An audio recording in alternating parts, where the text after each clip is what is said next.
Thousands of people across the country prepare to memorialize George Floyd. Former President Barack Obama speaks out on the racial unrest in the country and mourning a beloved pastor. The story's coming up.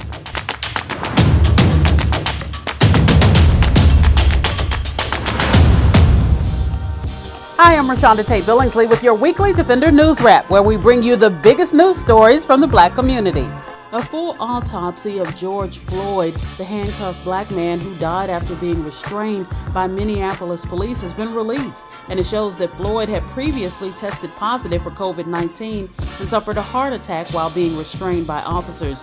Floyd's May 25th death has been classified as a homicide. The report also said Floyd's lungs appeared healthy, but he had some narrowing of arteries in the heart. Minneapolis police officer Derek Chauvin is seen on video pressing his knee on Floyd's neck, ignoring Floyd's pleas until he eventually stopped moving.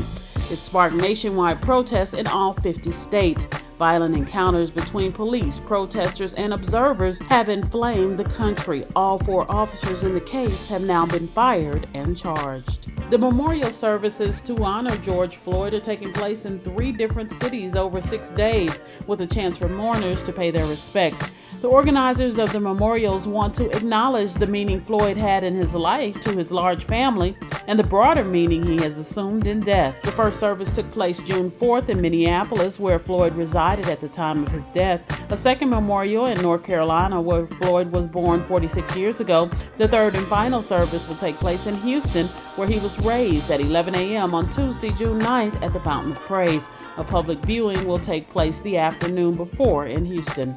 Congressional Democrats, powered by the Congressional Black Caucus, are preparing a sweeping package of police reforms as pressure builds on the federal government to respond to the death of George Floyd and others in law enforcement interactions.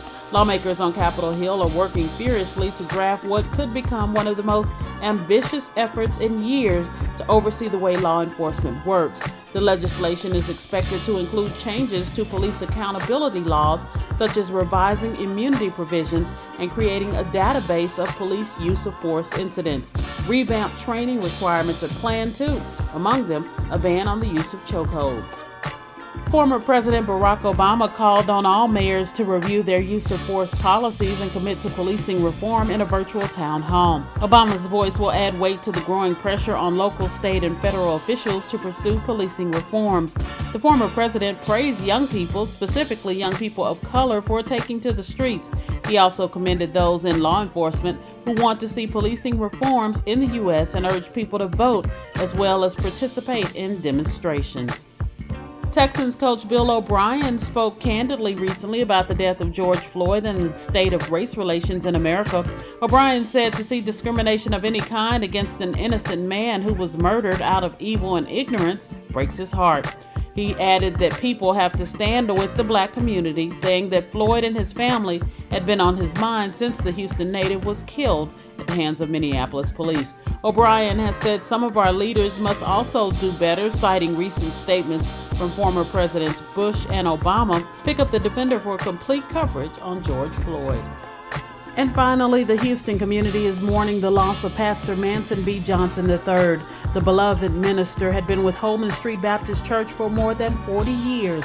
He died May 31st at the age of 71 from complications of COVID-19. He will be deeply missed. It's a wrap. Make sure you're following us at Defender Network on Facebook, Instagram, and Twitter. And join us here next week for all your Defender highlights.